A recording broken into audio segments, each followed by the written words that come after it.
Tootsie! Now that the family's here.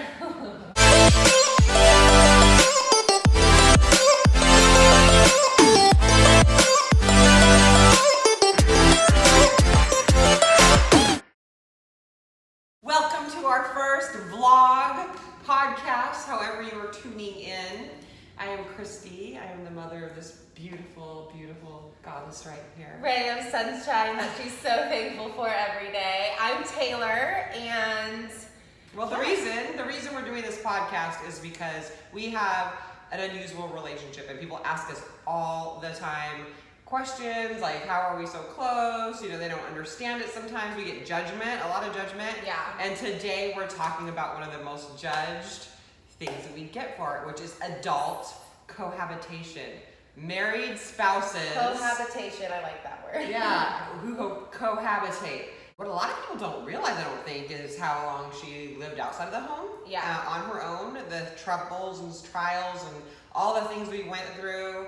And then me getting cancer, which led us to our purpose, which led us back together. And another thing a lot of people don't realize is how huge and massive our house is. So maybe one of these days we can talked do a tour. about, yeah, we'll do a tour. We talked about getting like 2 duplexes and that kind of thing, because the bottom line is, Taylor, if you wanted to move out tomorrow with your spouse, can you? Heck yeah. Heck yeah. If I wanted to go find my own place, go buy an apartment, go put that money in that place, we totally could. Like, so that is. Stop saying that she won't fly unless she leaves the nest. Her income's fine, her career's fine. Well, let's just talk about me when I did leave the nest. I left the nest at 18 years old. So I was 18 years old, and both me and my brother, we moved out. I moved into an apartment in, like, the ghetto, if there was a ghetto in the area. If there's a ghetto in San Diego. Yes, it was. It was just very, like, one street over, I swear I heard gunshots one night. I swear it happened.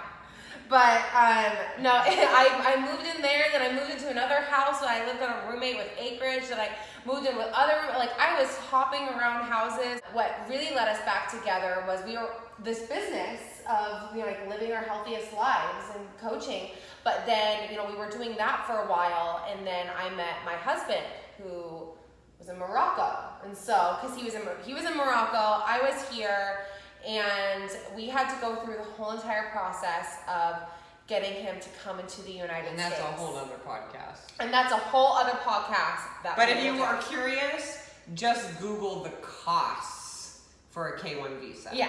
So. And also the attorneys, and paperwork, and legal fees. And then there's also the very fact that once he got into the United States, we only had 90 days to get married. So we had also the wedding, and the wedding dress, and, you know, all of the wedding costs, you know. There were costs.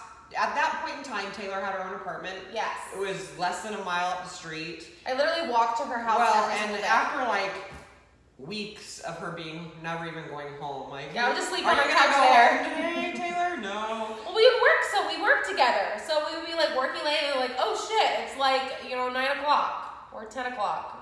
I'm like, I might as well just stay here. I mean, it makes more sense. Yeah, so it was just time and time and time after that, and then once they decided that they were going to be a couple and the cost associated with that,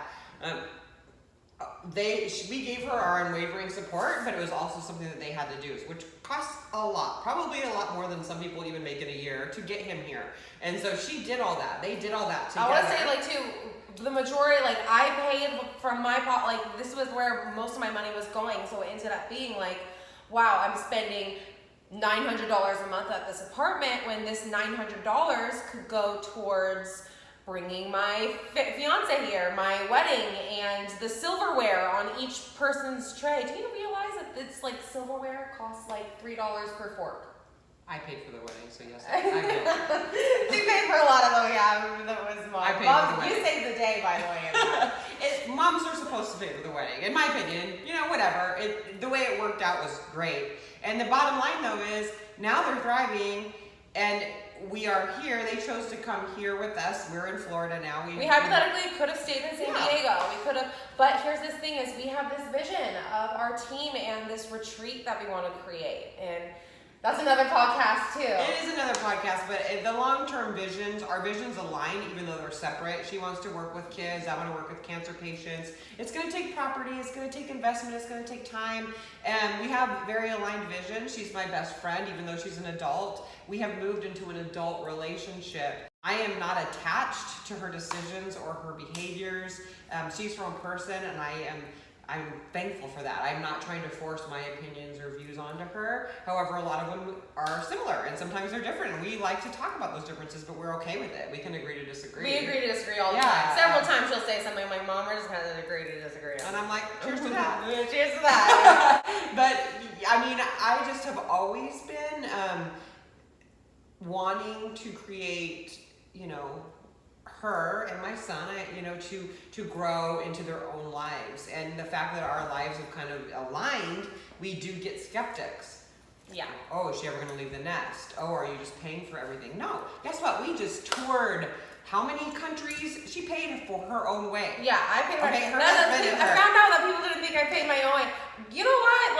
Just because we choose to live together. This was important to me to cover in our first topic because people, I think that she's stuck with me or that I'm just rescuing her. Yeah. And she has her own business, her own thriving, her own everything. We just align in a lot of things. And we're together a lot because we like those things, but we're also apart a lot and do our own separate things too.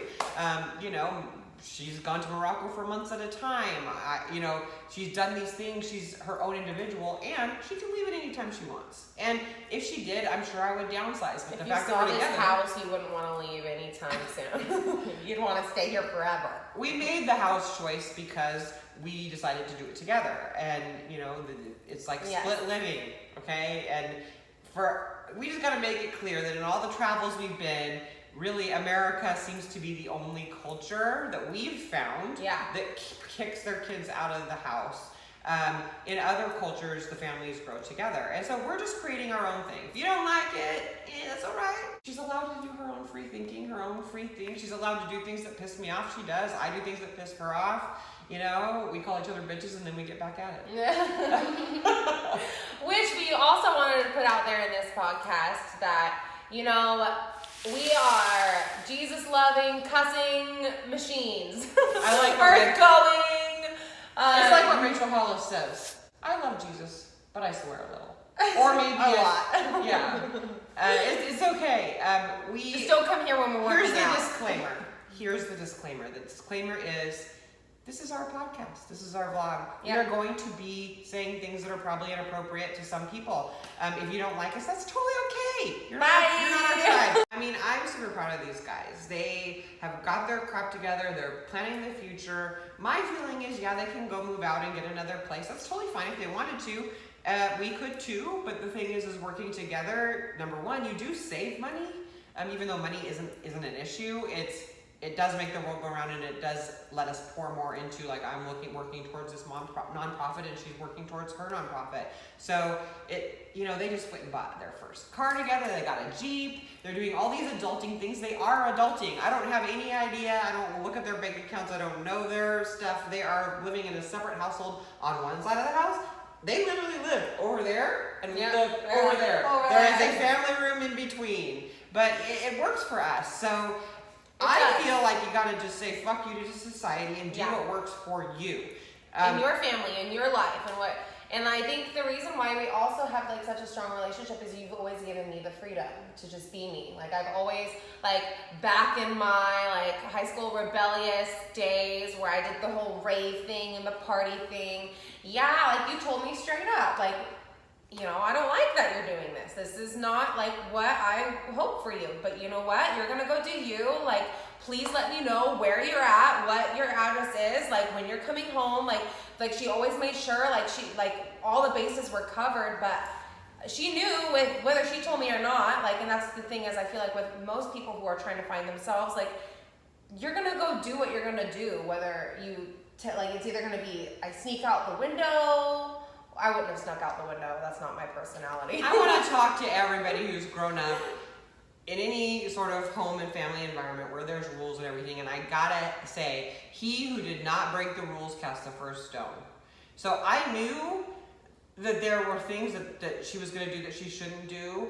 But I also knew that she was going to do them anyway. And my preference was to know. I didn't stop her. I didn't ground her. I didn't beat her. I didn't do all the things. She wanted to know when I was going to do I wanted to know, and I was, of course, on my knees praying and hoping for a safe return, but at the same time, at least I knew where she was. And it wasn't me giving her the green light, and I wasn't giving her money to do this stuff. I wasn't providing the vehicles or any of these things. But if she's going to go, please let me know so that I know where to look if you don't come home, or you know, and also that is where my name came from, Mom Looks for Dinner, because I embraced all these kids whose parents threw them out and said, you know, no, if you do that, you can't come home, and all those things. By the way, I've been that parent with, you know, previous. We learn from our mistakes.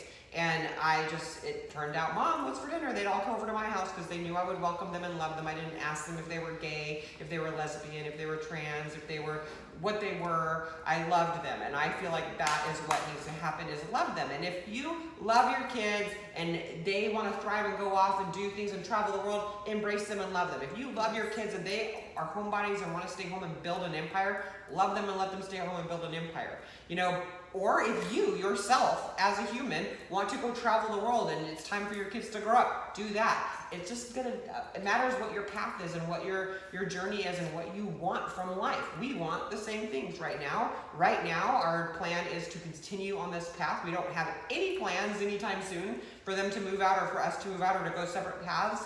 We do know that Randy and I will be sailing. They'll be there for some of it. They won't be there for other parts of it. They're going to be building a family. Like we know we'll be branching off in some areas, but we ebb and flow, and it works. It works. Do you, boo? Do you, boo boo? Ain't that right, Kiwi? Kiwi says, do you? Yeah. I'm just going to say people need to stop with assumptions. I think I'm not being persecuted by these assumptions at all. I feel like she is. I feel like people think that, oh, you're living with your mom, when it's really not the case. It's so true. We're choosing to live together. It's not that she lives with me. It's that you know, we contribute to groceries. We contribute. Like, we're working together as a family because it works. And, you know, if that bugs some people, then they can have fun struggling on their own. We know we're all fucked up. It's true. I think that's the difference, is like, instead of trying to pretend and be something we're not, it's like we're trying to be better. Yeah. And we know we're fucked up. We embrace this, like, well, how can we do better? And we work together. And when you can work together with someone and better each other constantly, then work with it. If a time ever comes where we brought each other down and weren't moving each other forward in life, then I would totally say, Tay, you know, it's time to go pursue something. But right now we are pursuing something. Yeah. Like, I feel like we are helping so many people and pursuing so many things. She has her own separate business, by the way, too, guys. I hope it doesn't look like she's building my business, because that's just not the case, even though we all work together. But she's building... My team's the chosen ones. Yeah. But it's funny because, like, I say we're the chosen ones of Nourish, but because this Nourish retreat, this retreat that we're creating is Nourish. It's the name, Nourish the retreat. And this retreat is where she's going to have her cancer patients, you know, come and be that nonprofit. This retreat is where I'm going to have my girls' camp come. And, you know, these girls and their youth and their high school are going to come and they're going to learn about meditation and yoga and, like, all of that stuff.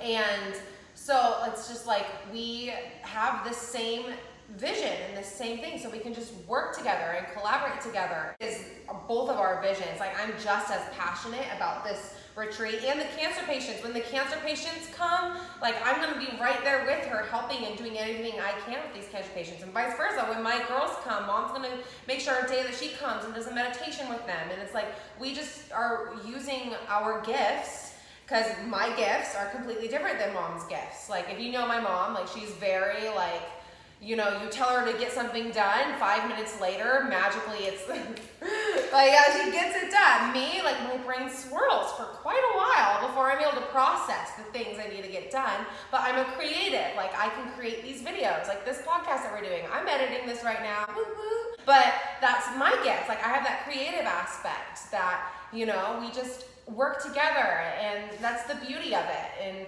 And my mom just happens to be my partner. And so is Kiwi. Kiwi's our partner in crime too, even though she distracts us half the time. If you have any questions about how we do it, or if you have any questions about our relationship after you have seen this, like, please post them below or wherever this is at. Message us. We're really out there. It's not hard to reach us. It really isn't hard to reach us. Let us know what you want to hear from us. We only want to hear from positive people. Yeah, if you want to like troll us, then we'll troll you right back. Now. Yeah. Now we just don't give energy to that shit. That's right. What you put out, you get back. So if you're trolling us, we love you. You know, cheers to awakenings and growing together. Yeah, cheers to that. Cheers.